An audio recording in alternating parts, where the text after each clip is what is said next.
Semester 5-এর জন্য continue করছি ঝুম্পা লাহিড়ির লেখা ইন্টারপ্রেটার অফ ম্যালোডিজ। গল্পটার আগের দিনের অংশে আমরা দেখলাম যে একটি পরিবার, তারা আমেরিকা থেকে এসেছে, একটি ভারতীয় পরিবার, আমেরিকায় তারা বাস করে। তাদের মধ্যে রয়েছে রাজ এবং মিনা এবং তাদের 3 ছেলে মেয়ে, রনি, ববি এবং টিনা। তারা কোনারকে বেড়াতে এসেছে এবং কোনারক থেকে মিস্টার কাপাসি বলে একজন ট্যাক্সি ড্রাইভার তাদেরকে নিয়ে যাচ্ছে তাদের হোটেল থেকে কোনারক দেখাবেন বলে। সেখানে মিস্টার কাপাসি যখন গাড়িটাকে একটু থামায় একটা জায়গায়, তখন তিনি নোটিস করেন যে এই পরিবারটা যদিও ভারতীয় পরিবার একটা, কিন্তু তাদের আচার আচরণ, তাদের ব্যবহার, তাদের পোশাক আশাক কোনোটাই কিন্তু ভারতীয় মনে হচ্ছে না। তারা কিন্তু একটু অন্য রকম লাগছে। তো আমি সেটা একটা ভিডিওতে তোমাদের ডায়াসপোরা লিটারেচার কাকে বলে এবং ডায়াসপোরা লিটারেচারের কী ফিচার্স সেগুলো বুঝিয়ে বলেছি। সেই ভিডিওটা অবশ্যই দেখে তারপরে এই চ্যাপ্টারটা ফলো করো। আজকে আমরা আবার কন্টিনিউ করছি চ্যাপ্টারটা। "Look," Bobby said as the car began to gather speed. He pointed with his finger to the tall trees that lined the road. "Look." "Monkeys," Ronnie shrieked. "Wow." They were seated in groups along the branches with shining black faces, silver bodies, horizontal eyebrows, and crested heads. Their long grey tails dangled like a series of ropes among the leaves. A few scratched themselves with black leathery hands or swung their feet staring as the car passed. তো হঠাৎ করে রনি এবং ববির চোখে পড়ে যে গাছে কিছু বাঁদর বসে আছে, তাদের লম্বা লম্বা লেজগুলো গাছ থেকে দড়ির মতো করে ঝুলছে, এবং এটা দেখে রনি এবং ববির খুব এক্সাইটমেন্ট লাগে। কারণ আমেরিকাতে এরকম খোলা রাস্তায় বাঁদর ঘুরে বেড়াতে বা কোনো পশুকে ঘুরে বেড়াতে দেখা যায় না। এই বাচ্চাগুলো এতদিন হয়তো টিকিট কেটে চিড়িয়াখানায় গিয়ে হয়তো বাঁদর দেখেছে বা এই ধরনের পশু পাখিদের দেখেছে, তাই রাস্তায় খোলায় এরকম পশু পাখি দেখতে তাদের খুব অবাক লেগেছে। তারা ভীষণ এক্সাইটেড হয়ে গেছে বাঁদরগুলোকে দেখে। "We call them Hanuman," Mr. Kapasi said. "They are quite common in the area." As soon as he spoke, one of the monkeys leaped into the middle of the road, causing Mr. Kapasi to brake suddenly. Another bounced onto the hood of the car, then sprang away. Mr. Kapasi beeped his horn. The children began to get excited, sucking in their breath and covering their faces partly with their hands. They had never seen monkeys outside of a zoo, Mr. Das explained. He asked Mr. Kapasi to stop the car so that he could take a picture. তাহলে mister কাপাসি বলল এগুলোকে আমরা হনুমান বলি এবং এই অঞ্চলে এগুলো খুবই কমন। বাচ্চাগুলো খুব এক্সাইটেড হনুমানগুলোকে দেখে। ইতিমধ্যে একটি হনুমান গাছ থেকে সোজা ঝাঁপ দিয়ে একদম রাস্তার মাঝখানে এসে বসে পড়ল। মিস্টার কাপাসিকে হঠাৎ করে গাড়িটা থামাতে হলো। আবার আরেকটা সোজা হনুমান এসেছে, কী করলো না, গাড়ির যে হুডটা তার ওপর সে ঝাঁপাতে শুরু করলো। এটা দেখে বাচ্চাগুলো খুব এক্সাইটেড হয়ে গেছে। মিস্টার দাস বলল যে ওরা তো কখনো এরকম খোলাতে হনুমান দেখেনি, তাই জন্য তারা এক্সাইটেড হয়ে গেছে। আপনি একটু গাড়িটা দাঁড়ান, আমি ছবি তুলে কয়েকটা ফিরে আসছি। While Mr. Das adjusted his telephoto lens, Mrs. Das reached into her straw bag and pulled out a bottle of colorless nail polish, which she proceeded to stroke on the tip of her index finger. তাহলে mister Das যখন মোবাইলের camera হাতে যে ক্যামেরাটা নিয়ে এসছে সেটাকে adjust করতে ছবি তুলবেন বলে, মিসেস দাস তখন কি করলেন না, ব্যাগ থেকে একটা নেল পালিশের বোতল বার করে সেটা হাতে লাগাবার প্রস্তুতি করলেন। একটা জিনিস একটু এখানে আমাদের নোটিস করতে হবে, মিস্টার দাস হয়তো কিছুটা এক্সাইটেড হচ্ছেন, বাচ্চাগুলোকে সঙ্গ দেওয়ার জন্য একটু দাঁড়াচ্ছেন, ছবি তুলছেন, কিন্তু মিসেস দাস কিন্তু একেবারে ডিসইন্টারেস্টেড। তার কিন্তু কোনো ইন্টারেস্ট নেই যে বাচ্চাগুলো কী খুশি হচ্ছে না হচ্ছে। তিনি কিন্তু নিজের ঝালমুড়ি খাওয়া নিয়ে, নিজের ম্যাগাজিন পড়া নিয়ে বা নিজের হাতে নেলপালিশ লাগানো নিয়ে, সেগুলো নিয়ে কিন্তু ব্যস্ত রয়েছেন। বাকি তার পরিবারের পরিজনেরা কী করছে, ছেলেমেয়েরা কী করছে, সেটা নিয়ে কিন্তু তার কোনো চিন্তা নেই। এখানেই আমরা বুঝতে পারছি যে একজন ভারতীয় টিপিক্যাল ইন্ডিয়ান মাদারের থেকে মিসেস দাসের চরিত্রটা কিন্তু বেশ খানিকটা আলাদা। The little girl struck out a hand. "Mine too, mommy, do mine too. Leave me alone," Mrs. Das said, blowing on her nail and turning her body slightly. "You are making me mess up." The little girl occupied herself by buttoning and unbuttoning a pianoforte on the doll's plastic, on the doll's plastic body. Tina মাকে nail polish পরতে দেখে সঙ্গে সঙ্গে নিজেও হাতটা বাড়িয়ে দিল যে আমাকেও নেল পালিশ লাগিয়ে দিতে হবে, কিন্তু মা বললো তুমি আমায় বিরক্ত করো না, আমাকে নিজের মতো থাকতে দাও বলে ইগনোর করে নিজের হাতে নেল পালিশ লাগিয়ে সেগুলোকে ফু দিয়ে শুকাতে লাগলো। আর টিনাও তার নিজের পুতুল নিয়ে খেলতে ব্যস্ত হয়ে গেল। All set, Mr. Das said, replacing the lens cap. The car rattled considerably as it raced along the dusty road, causing them all to pop up from their seats every now and then. But Mrs. Das continued to polish her nails. তাহলে mister দাসের ছবি তোলা হয়ে গেল এবং তারপর আবার গাড়িটা স্টার্ট দিয়ে এগোতে শুরু করলো। গাড়িটা এগোচ্ছে কিন্তু রাস্তাটা এতটাই নোংরা এবং এতটাই ভাঙাচোরা যে চারদিকে প্রচণ্ড ধুলো উঠছে এবং মানুষগুলোকে ঝাঁকুনির ফলে প্রায় লাফিয়ে উঠতে হচ্ছে এক একবার। কিন্তু ওই লাফানো ঝাঁপানির মধ্যেই কিন্তু মিসেস দাস তার নেল পালিশ পরা চলেই যাচ্ছে, সে থামছে না। Mr. Kapasi eased up on the accelerator, hoping to produce a smoother ride. When he reached the gear shift, the boy in front accommodated him by swinging his hairless knees out of the way. Mr. Kapasi noted that the boy was slightly paler than the other children. Daddy, why is the driver sitting on the wrong side in this car too? The boy asked. তো mister কাপাসি দেখলো যে এরকম বারবার গাড়িটা এত ঝাঁকুনি দিচ্ছে, একটু স্পিডটা কমিয়ে দিই তাহলে হয়তো ঝাঁকুনিটা কম লাগবে। সে যখন গাড়িটার অ্যাক্সিলারেটরটা দিয়ে অ্যাডজাস্ট করতে গেল, গিয়ার শিফট করতে গেল, তখন ববি তার পাটা একটু সরিয়ে নিল এবং ববির পাটা দেখে মিস্টার কাপাসির একটা ব্যাপার চোখে লাগলো যে ববির গায়ের রঙটা কিন্তু টিনা এবং রনির থেকে একটু বেশি ফর্সা। পেল মানে এখানে ফর্সা মিন করা হয়েছে। তাহলে এখানে একটা এই গুরুত্বপূর্ণ হিন্ট আমাদের লেখক বা লেখিকা দিয়ে গেলেন যে টিনা, ববি, রনি তাদের একই রকম দেখতে, একই রকম তিনজনের জামা পোশাক পরে আছে, কিন্তু কোথাও না কোথাও ববি কিন্তু বাকি দুজনের থেকে একটু আলাদা। গল্পের একদম শেষ প্রান্তে গিয়ে আমরা বুঝতে পারবো এটা কেন এই হিন্টটা দেওয়া হলো। আচ্ছা, আরেকটা জিনিসও আমার এখানে বলা দরকার, সেটা হচ্ছে যে হঠাৎ করে এই যে বাঁদরগুলোর বা হনুমানগুলোর ইনসিডেন্টটা একটা রেফারেন্স দেওয়া হলো, এটাকে গল্পের ভাষায় বা সাহিত্যের ভাষায় বলা হয় ফোরশ্যাডোয়িং, FORESHADOWING। ফোরশ্যাডোয়িং মানে হচ্ছে যে পরবর্তীকালে গল্পে হয়তো কোনো একটা গুরুত্বপূর্ণ ঘটনা ঘটতে চলেছে, তার একটা আভাস লেখক বা লেখিকা গল্পের শুরুতে দিয়ে দিলেন।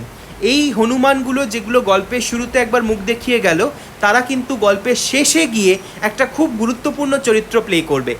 আমরা কিভাবে সেটা ক্লাইম্যাক্সে দেখব, কিন্তু আপাতত আমরা জেনে রাখবো যে এটাকে বলা হয় ফোরশ্যাডোয়িং, যেখানে ঝুম্পা লাহিড়ী হনুমানগুলোকে একটু ইন্ট্রোডিউস করে গেল এবং মিস্টার কাপাসি বলে দিল যে এই অঞ্চলে এই হনুমানগুলো কিন্তু খুবই কমন, এখানে এরকম হনুমান খুব বেশি দেখতে পাওয়া যায়। তো সেই জন্য এই হনুমানগুলো পরবর্তীকালে গিয়ে গল্পে কী ডেভেলপমেন্টে সাহায্য করছে সেটা আমরা গল্পটা পড়লে বুঝতে পারবো। যাই হোক, বাচ্চাগুলোর মনে হঠাৎ একটা প্রশ্ন এলো যে ড্রাইভারটা গাড়ির উল্টো দিকে কেন বসে আছে, কারণ আমাদের গাড়ির ড্রাইভার যেদিকে বসে ডান দিকে করে চেপে বসে, ওদের দেশে আমেরিকাতে ড্রাইভার কিন্তু বাঁ দিক চেপে বসে। তাই বাচ্চারা চিরকাল দেখেছে যে তাদের ড্রাইভাররা সবাই বাঁ দিকে বসছে, গাড়ির স্টিয়ারিং হুইল বাঁ দিকে রয়েছে। তাই আজকে যখন ডান দিকে ড্রাইভারকে বসতে দেখেছে ভারতীয় সিস্টেম অনুযায়ী, তার মনে হচ্ছে ড্রাইভারটা ভুল দিকে বসেছে। তারা বাবাকে জিজ্ঞেস করছে, বাবা ড্রাইভার কেন ভুল দিকে বসেছে? They all do that here, dummy, Ronnie said. Don't call your brother a dummy, Mrs. Das said. He turned to Mr. Kapasi. In America, you know, it confuses them. So, Roni যখন ববিকে একটু বকলো, dummy মানে বোকা, আরে বোকা এখানে এরা সবাই এমনি করে, মিসেস দাসের কিন্তু টনকটা নড়লো এবং মিসেস দাস বলল নিজের ভাইকে এরকমভাবে বলবে না। মিস্টার দাস তখন একটু মিস্টার কাপাসিকে বোঝালো যে আসলে বুঝতে পারছো তো, ওরা আমেরিকাতে দেখে এরকম গাড়িগুলো একদিকে যাচ্ছে আর এখানে একটু অন্যরকম লাগছে, তাই জন্য জিজ্ঞেস করছে। মিস্টার কাপাসি তখন জবাব দিল, oh yes, I am very well aware, Mr Kapasi said. As delicately as he could, he shifted gears again, accelerating as they approached a hill in the road. I see it on Dallas. The steering wheels are on the left-hand side. What's Dallas? Tina asked, banging her now naked doll on the seat behind Mr. Kapasi. Dallas বলে American একটা TV show হতো, সেটা mister কাপাসি দেখতো এবং সেই TV শোতে mister কাপাসি দেখেছে যে আমেরিকাতে মানুষ কোন দিকে বসে গাড়ি চালায়, বাঁ দিকে। তো সেই জন্য বলছে যে আমার এটা দেখা, আমি জানি ব্যাপারটা যে আমেরিকায় লোকে বাঁ দিকে বসে গাড়ি চালায়। টিনা ছোটো মেয়ে, সে ডালাস টিভি শোটার কথা জানে না, তাই জন্য সে বাবাকে জিজ্ঞেস করছে ডালাসটা কী। It went off the air, Mr. Das explained. It is a television show. এখন আর চলে না, আগে চলতো একটা TV serial. They were all like siblings. এটা একটু আন্ডারলাইন করো, যদি বইয়ের টেক্সটটা তোমাদের কাছে থাকে এটা আন্ডারলাইন করো, নয়তো পারলে একটা খাতাতে নোট করে রাখো যে লাইনগুলোকে গুরুত্বপূর্ণ বলছি। এটা কিন্তু খুব গুরুত্বপূর্ণ একটা এক্সপ্লেনেশনের জন্য line. They were all like siblings, Mr. Kapasi thought as they passed a row of date trees. Mr.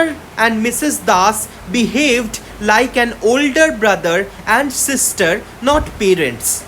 It seemed that they were in charge of the children only for the day. It was hard to believe they were regularly responsible for anything other than themselves. Mr কাপাসির এই পরিবারটাকে দেখে হঠাৎ করে মনে হলো যে এরা কি বাবা মা না দাদা দিদি।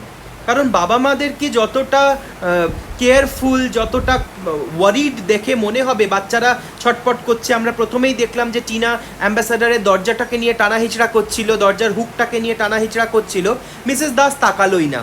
তো নর্মালি মিস্টার কাপাসির ভারতীয় বাবা মাদের দেখে যে ধারণাটা তৈরি হয়েছে, তারা খুব বেশি পজেসিভ হয়, খুব বেশি কেয়ারিং হয়, সব সময় বাচ্চাটাকে ধমকাচ্ছে, তাকে যত্ন করছে, তাকে কাছে টেনে নিচ্ছে। সেরকম কিন্তু এই বাবা মারা করছে না। তারা বাচ্চাদেরকেও একটা কিন্তু পার্সোনাল স্পেস দিচ্ছে যে তোমরা নিজেদের মতো থাকো, তোমরা যেমন চাইছো নিজেদের মতো করো। হ্যাঁ, যদি কোনো বড় বিপদ হয় তখন তো আমরা সাথে রয়েছি, কিন্তু তোমরা গ্রো আপটা কিন্তু নিজেদের মতো করে হবে। এই পার্সোনাল স্পেসের কনসেপ্টটা কিন্তু একটা টিপিক্যাল আমেরিকান কনসেপ্ট, যেটা মিস্টার অ্যান্ড মিসেস দাস দুজনেই কিন্তু বোঝেন। যেহেতু তাদের আমেরিকাতে জন্ম, যেহেতু তারা আমেরিকাতেই ছোটোবেলা থেকে বড় হয়েছে, তাই তারা কিন্তু এই পার্সোনাল স্পেসটা বোঝে এবং ছেলে মেয়েদের প্রত্যেকটা ব্যাপারে তারা নাক গলায় না, তারা ছেলে মেয়েকে নিজেদের মতো করে বেড়ে উঠতে দিচ্ছেন। কিন্তু মিস্টার কাপাসি একজন ভারতীয় ব্যক্তি হিসাবে তার চোখে কিন্তু ব্যাপারটা বেশ খটকা লাগছে। তার এটা কেমন একটা মনে হচ্ছে যেন এরা কি বাবা মা না বড় দাদা দিদি। দেখে মনে হচ্ছে যেন আজকেই এই বাচ্চাগুলোকে এদের কেউ হাতে দিয়েছে, এরা নর্মালি যে রেগুলার বাচ্চা সামলায় সেই রকম বাবা মা এদের মোটেও মনে হচ্ছে না।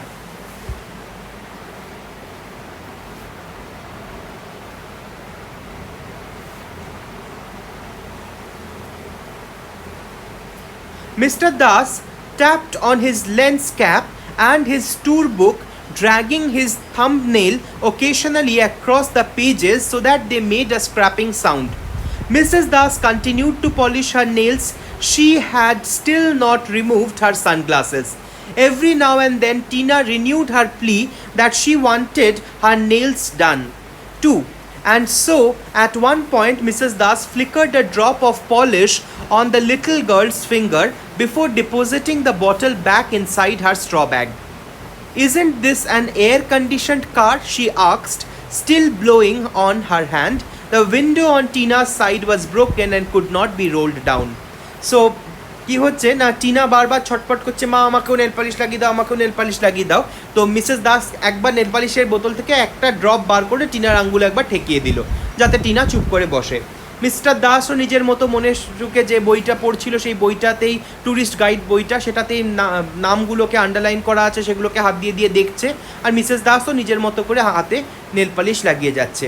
কিছুক্ষণ পর মিসেস দাসের গরম লেগেছে, তাই বলছে যে এই গাড়িটা কি এয়ার কন্ডিশন গাড়ি নয়, গরম অসুবিধা হচ্ছে, টিনার দিকে জানলাটা নামানো যাচ্ছে না। Quit complaining, Mr Das said, it isn't so hot. I told you to get a car with air conditioning, Mrs. Das continued. Why do you do this, Raj? Just to save a few stupid rupees. What are you saving us? 15 cents? So, রাজ বলছে যে এমন কিছু গরম নেই, কেন তুমি বেকার বেকার এটা নিয়ে সমস্যা করছো, অ্যাডজাস্ট করে নাও, আজকে ভালোই হাওয়া চলছে। মিনা তখন বলছে যে তোমার কী লাভ হলো গাড়িটাকে আজকে এয়ার কন্ডিশন না নিয়ে?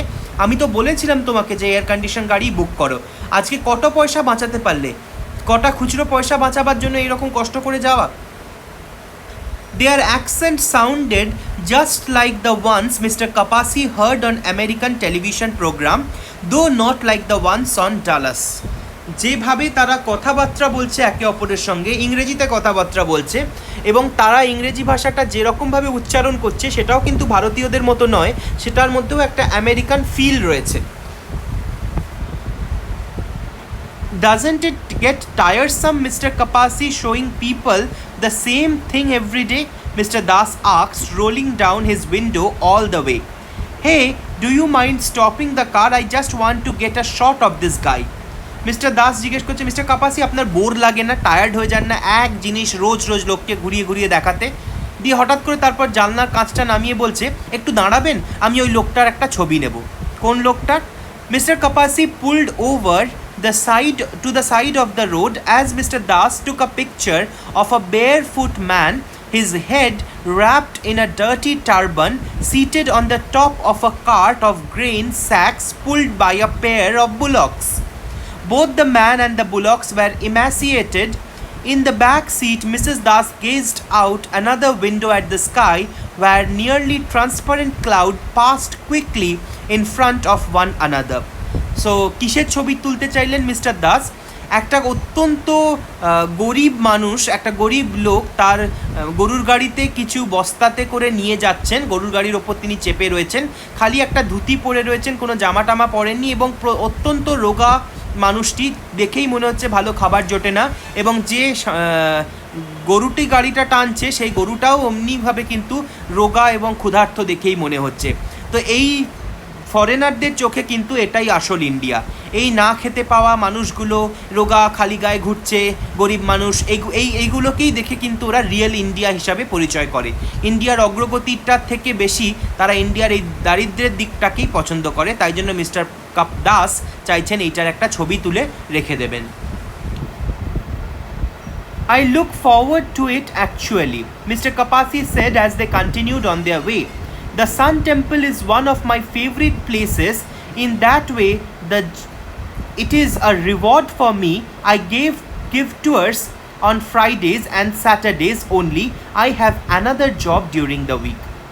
Mr. Das গাড়ি থেকে নাম্বার আগে জিজ্ঞেস করেছিল যে তোমার বোর লাগে না এক ধরনের জিনিস লোককে রোজ রোজ দেখাতে?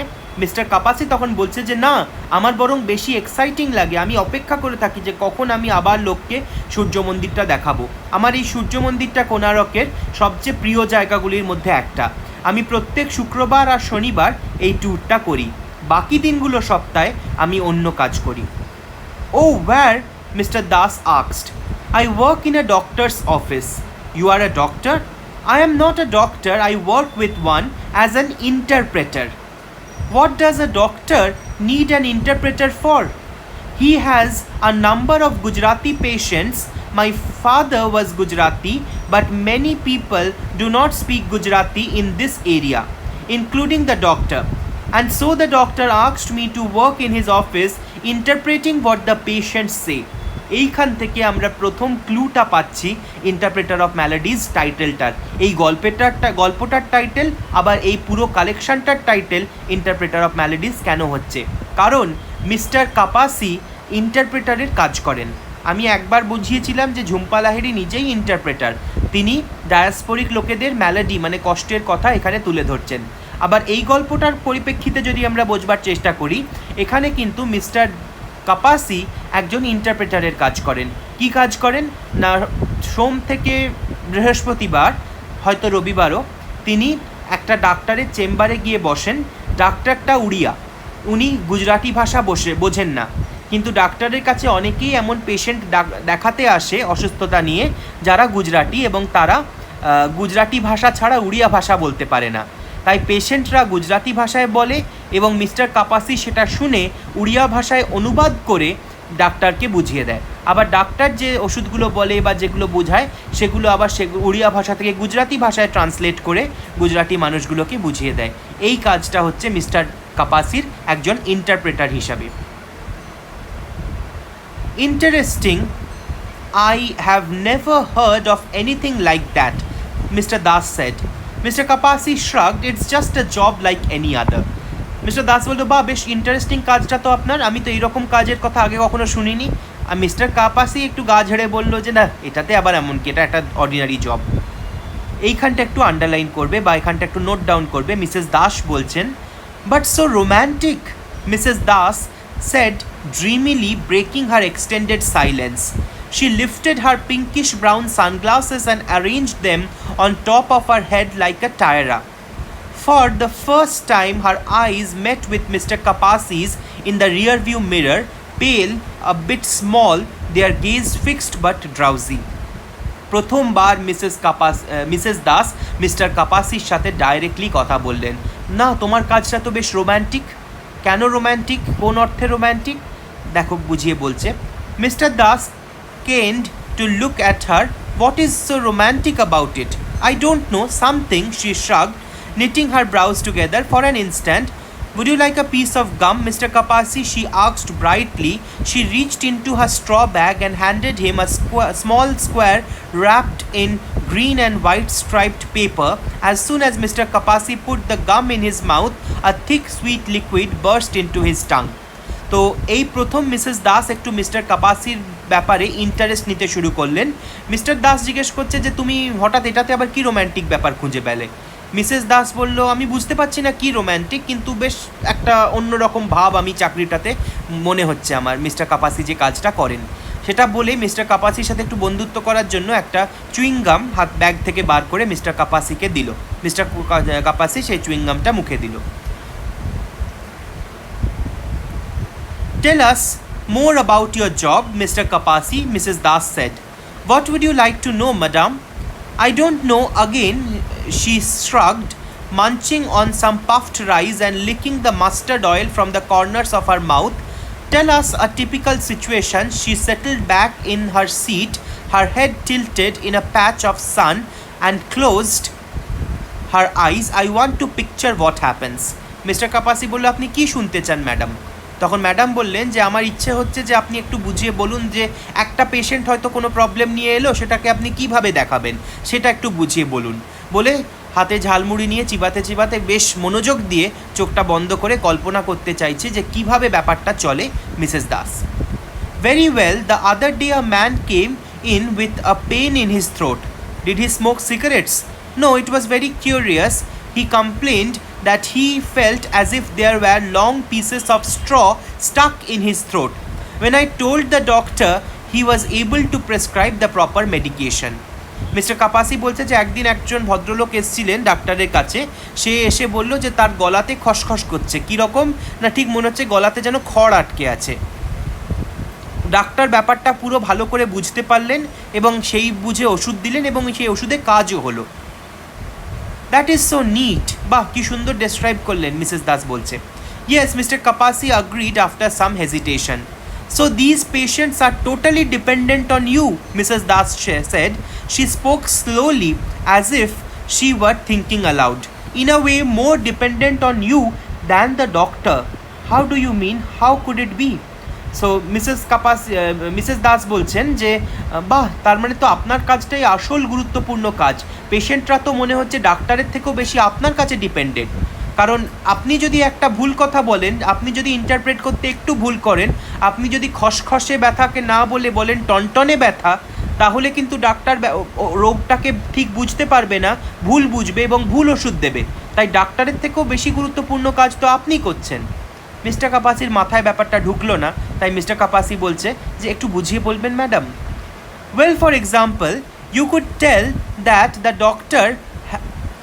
tell the doctor that the pain was like a burning, not straw. The patient would never know what you had told the doctor. The doctor wouldn't know that you had told the wrong thing. It is a big responsibility. So Mrs Das বলছে যে আপনার কাজটা সত্যি একটা খুব গুরুত্বপূর্ণ দায়িত্বের কাজ। যদি আপনি ভুল করে বলেন যে খকখকে ব্যথা না গনগনে ব্যথা, সেটা যদি আপনি বলতে একটু ভুল করেন, পেশেন্টটাও বুঝতে পারবে না যে আপনি ভুল বললেন, কারণ সে গুজরাটি ছাড়া উড়িয়া বোঝে না। আর ডাক্তারটাও বুঝবে না যে আপনি ঠিক করে বলতে পারলেন না, কারণ সে গুজরাটি বোঝে না, শুধু উড়িয়া বোঝে। তাই আপনার কাজটা খুব দায়িত্বপূর্ণ কাজ। আপনাকে খেয়াল রাখতে হয় যে কোন কাজটা আপনি ঠিক করে বলতে পারছেন না পাচ্ছেন না। Yes, A big responsibility you have, Mr. Kapasi, Mr. Das agreed. Mr. Kapasi had never thought of his job in such complimentary terms. To him, it was a thankless occupation. He found nothing noble in interpreting people's maladies. Assiduously translating the symptoms of so many swollen bones, countless cramps of bellies and bowels, spots on people's palm that changed color, shape, or size, the doctor, nearly half his age, had an affinity for bell-bottom trousers and made humorless jokes about the Congress party. Together, they worked in a stale little infirmary where Mr. Kapasi's smartly tailored clothes clung to him in the heat in spite of the blackened blades of a ceiling fan churning over their head. তাহলে mister কাপাসি কোনোদিনই এই কাজটাকে বিশাল গুরুত্ব দিয়ে দেখেননি। তার কাছে মনে হতো এটা একটা অত্যন্ত সাধারণ কাজ তিনি করেন। ডাক্তারটা তার প্রায় অর্ধেক বয়সী, সে ঢলা প্যান্ট পরতে পছন্দ করতো এবং মাঝে মাঝে কংগ্রেস পার্টিকে নিয়ে হাসি ঠাট্টা করতো, যেগুলোর কোনো মানে হতো না। এবং একটা ছোট্ট অন্ধকার ঘরের মধ্যে যেখানে একটি মাত্র ফ্যান চলে সেখানে বসে তারা চিকিৎসা করতো। The job was a sign of his failings, এটা একটু মার্ক করতে হবে, এটা গুরুত্বপূর্ণ। মিস্টার কাপাসির এই যে ইন্টারপ্রেটারের চাকরিটা তার জীবনের বিফলতার প্রতীক। সে স্বপ্ন দেখেছিল যে গভর্নমেন্ট ইন্টারপ্রেটার হবে। আমি প্রথম দিনই বুঝিয়েছিলাম যে গভর্নমেন্ট ইন্টারপ্রেটারদের কাজ হচ্ছে একটা দেশের দূত যখন আমাদের দেশের প্রধানমন্ত্রীর সাথে বা একটা দেশের প্রধানমন্ত্রী আরেকটা দেশের প্রধানমন্ত্রীর সাথে যখন দেখা করে, দুজনেই যে একই ভাষা জানবে তার কোনো মানে নেই। তাই জন্য ইন্টারপ্রেটারের দায়িত্ব থেকে যায় যে এই ভাষাটা ওই আরেকজনকে বোঝানো, আবার সে কী জবাব দিল সেটা যাকে বোঝাচ্ছে তাকে বুঝিয়ে বলা। তো সেই জন্য ইন্টারপ্রেটারের কাজটা ওর করার খুব ইচ্ছে ছিল, কিন্তু সেই চাকরিটা না পেয়ে আজকে সেই দুধের স্বাদ ঘোলে মেটানোর মতো একটা ডাক্তারের ইন্টারপ্রেটার হয়ে বসেছে। তো সেই কোনোদিনই এই কাজটাকে গুরুত্ব দিয়ে ভাবেনি, কিন্তু আজকে প্রথম কেউ তার কাজটাকে সত্যি একটা গুরুত্বপূর্ণ কাজ যখন বলল, মিস্টার কাপাসির কিন্তু ব্যাপারটা খুবই ভালো লাগলো। In his youth, he had been a devoted scholar of foreign languages, the owner of an impressive collection of dictionaries. He had dreamed of being an interpreter for diplomats and dignitaries, resolving conflicts between people and nation, settling disputes of which he alone could understand both sides. He was a self-educated man. In a series of notebooks in the evening before his parents settled his marriage, he had listened the common etymologies of words, and at one point he was confident that he could converse if given the opportunity in English, French, Russian, Portuguese and Italian, and not to mention Hindi, Bengali, Oriya and Gujarati. So Mr কাপাসির ছোটোবেলা থেকেই ভাষা নিয়ে খুব interest. Young বয়সে সে অনেকগুলো ভাষা শেখবার চেষ্টা করেছিল, তার কাছে অনেকগুলো ডিকশনারি ছিল এবং এই ডিকশনারি পড়ে পড়ে সে ভাষা শিখেছিল। কোনো স্কুলে বা কোনো কোচিং সেন্টারে সে কিন্তু যায়নি, সেখানেই সে বাড়িতে বসে বসে এই ডিকশনারিগুলোকে পড়ে পড়ে শব্দগুলোর উচ্চারণ এবং শব্দগুলোর ব্যবহার শিখেছিল এবং নোট বইতে সেগুলোকে নোট করে রাখতো। একটা সময় বিয়ের আগে সে এতটাই এক্সপার্ট হয়ে গেছিল যে একসাথে বিদেশি ভাষা বলতে এতগুলো বিদেশি ভাষা, প্রায় 5টা বিদেশি ভাষা সে বলতে পারতো। ইংলিশ, ফ্রান্স, রাশিয়ান, পর্তুগিজ আর ইটালিয়ান। এর সাথে সাথে ভারতীয় ভাষার মধ্যে হিন্দি, বাংলা, উড়িয়া, গুজরাটিও সে বলতে পারতো। মানে এতগুলো ভাষা একটা মানুষ বলা কিন্তু সত্যিই একটা talent. Now only a handful of European phrases remained in his memory. Scattered words for things like saucers and chairs. English was the only non-Indian language he spoke fluently anymore.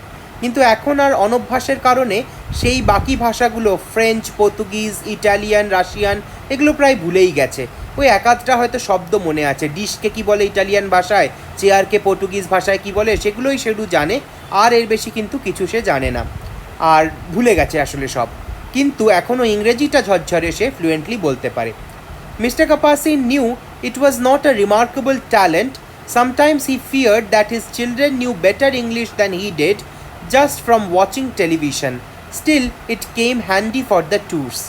So, Mr Kapasi জানতো যে সে এটুকু ইংরেজি বলতো সেটাও বিশাল কোনো একটা গুণের কথা নয়, কিন্তু তাতে তার কাজ চলে যেত, কারণ ট্যুর গাইড দিতে ইংরেজিটা কাজে লাগতো।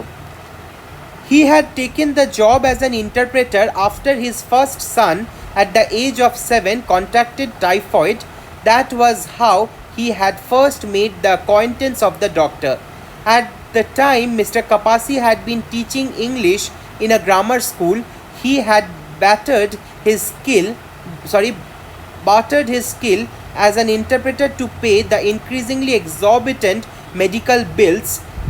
In the end, the boy had died one evening in his mother's arms, his limbs burning with fever. But then there was the funeral to pay for, and the other children who were born soon enough, and the newer, bigger house, and the good schools and tutors, and the fine shoes, and the television, and the countless other ways he tried to console his wife and to keep her from crying in her sleep. And so when the doctor offered to pay him twice as much as he earned at the grammar school, he accepted. তাহলে mister কাপাসির ইন্টারপ্রেটারের চাকরিটা কিভাবে হলো না, তার বড় ছেলে যখন অসুস্থ হয়েছিল, টাইফয়েড হয়েছিল, তার জন্য খুব বেশি খরচা হয়ে গেছিলো। মিস্টার কাপাসি একটা প্রাইমারি স্কুলে পড়াতো, সে তাতে যেটুকু কামাই হতো সেটাতে কিন্তু ওষুধের খরচা হচ্ছিল না। তাই বিনা পয়সায় ওষুধ এবং চিকিৎসার বিনিময়ে সে ডাক্তারের কাছে ইন্টারপ্রেটার হিসাবে বসতো। পরবর্তীকালে এই ছেলেটি মারা যায় এবং তার মারা যাওয়ার ফলে মিস্টার কাপাসির বউ খুব বেশি আঘাত পায় এবং তিনি খুব বেশি কান্নাকাটি করতেন। তাই তাকে একটু মনটা ভোলাবার জন্য বারবার উপহার দিতে হতো, নতুন একটা বাড়ি কিনতে হয়েছে তারপরে আবার পরিবার এগিয়েছে, সন্তান হয়েছে তাদের আরও। কিন্তু এই যে খরচাগুলো সামলাতে হবে, সেই জন্য মিস্টার কাপাসিকে ইন্টারপ্রেটারের চাকরিটা পাকাপাকিভাবেই করে যেতে হয়। কারণ ডাক্তার তখন অফার দিয়েছিল যে তুমি প্রাইমারি স্কুলে যা মাইনে পাও তার ডবল টাকা আমি তোমাকে দেবো, তুমি এখানে বসে যাও ইন্টারপ্রেটার হিসাবে। আর মিস্টার কাপাসি সেটা রাজি হয়ে ইন্টারপ্রেটার হিসাবে বসে যায়। তাহলে এখানে একটা প্রশ্ন আসতে পারে, how did Mr Kapasi's career as an interpreter start? কীভাবে তার ইন্টারপ্রেটারের কেরিয়ার শুরু হলো? Mr. Kapasi knew that his wife had little regard for his career as an interpreter. He knew it reminded her of the son she had lost, and that she resented the other lives he helped in his own small way to save. Mr কাপাসির বউ কিন্তু এই চাকরিটাকে একদম পছন্দ করতো না, সম্মান দিত না, কারণ তার বারবার মনে পড়ে যেত যে এই ডাক্তারের কাছেই আমার ছেলেটা মরেছিল, আর আমার স্বামী এই ডাক্তারকেই অন্য লোককে বাঁচাতে সাহায্য করে। তাই সেই হিংসাতে মিসেস কাপাসি এই ব্যাপারটাকে পছন্দ করতো না। If ever she referred to his position, she used to use the phrase doctor's assistant, as if the process of interpretation were equal to taking someone's temperature or changing a bedpan. So আমরা জানি যে ডাক্তারদের একজন compounder থাকে। Mister কাপাসির বউ যদি কাউকে বলতো তার স্বামী কী করে, সে বলতো আমার স্বামী হচ্ছে ডাক্তারের অ্যাসিস্ট্যান্ট, মানে কম্পাউন্ডার। তার লজ্জা লাগতো ইন্টারপ্রেটার বলতে, মানে কতটা অশ্রদ্ধা করতো সেই ইন্টারপ্রেটারের চাকরিটা এখানে বোঝা যাচ্ছে। আর সেই ইন্টারপ্রেটারের চাকরিকেই আজকে প্রথমবার মিসেস দাস ইন্টারেস্টিং বলেছে। অবশ্যই মিস্টার কাপাসির ব্যাপারটা কিন্তু খুবই ভালো লাগলো। She never asked him about the patients who came to the doctor's office or said that his job was a big responsibility. তাহলে বউ কিন্তু কোনোদিন তার চাকরির প্রশংসা করেনি বা তার চাকরিটা যে গুরুত্বপূর্ণ সেটা তাকে বলেনি। For this reason it flattered Mr. Kapasi that Mrs. Das was so intrigued by his job. এই জন্য মিস্টার কাপাসির এত ভাল লাগলো যখন মিসেস দাস তার চাকরিটা নিয়ে ইন্টারেস্ট দেখালো। Unlike his wife, she had reminded him of its intellectual challenges. She had also used the word romantic. আচ্ছা, রোম্যান্টিক শব্দর কিন্তু অনেক মানে হতে পারে। মিসেস দাস হয়তো রোম্যান্টিকটা অ্যাডভেঞ্চারাস হিসাবে ব্যবহার করেছেন, যেমন আমরা 19th সেঞ্চুরি রোম্যান্টিক কবিদের ক্ষেত্রে বলি Keats, Shelley, Byron, Coleridge, Wordsworth. হয়তো মিসেস দাস সেই অর্থে অ্যাডভেঞ্চারাস কাজ হিসাবে রোম্যান্টিক বলেছে বা এক্সাইটিং হিসাবে, কিন্তু মিস্টার কাপাসে কিন্তু রোম্যান্টিক বলতে লাভ, রোম্যান্স এই ব্যাপারটাকে ধরে ফেলছেন।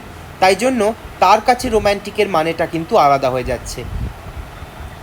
She did not behave in a romantic way towards her husband, and yet she had used the word romantic to describe him. Mrs Das কিন্তু তার হাজব্যান্ডের কাছে একটা রোম্যান্টিক ওয়াইফ হিসাবে ব্যবহার করছে না, কিন্তু মিস্টার কাপাসিকে তো রোম্যান্টিক বলেছে। দেখো, ইন্টারপ্রেটার নিজেই কিন্তু শব্দের মানেটা ইন্টারপ্রেট করতে ভুল করে ফেললো। যে ডাক্তারের কাছে গলার খুকখুক আর ফুসফুসের মানে বোঝাতে যায়, সে আজকে নিজেই রোম্যান্টিক শব্দটাতে ধাক্কা খেয়ে গেল। সেখানে সে বুঝতে পারছে না যে মিসেস দাস রোম্যান্টিক কী অর্থে বলেছে।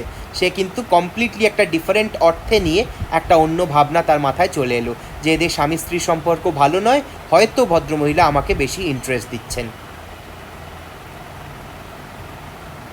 He wondered if Mr. and Mrs. Das were a bad match, just as he and his wife were.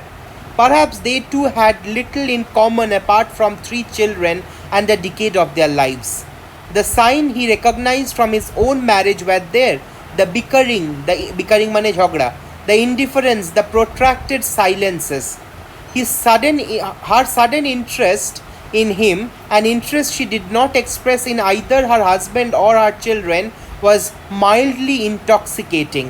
When Mr. Kapasi thought once again about how she had said romantic, the feeling of intoxication grew.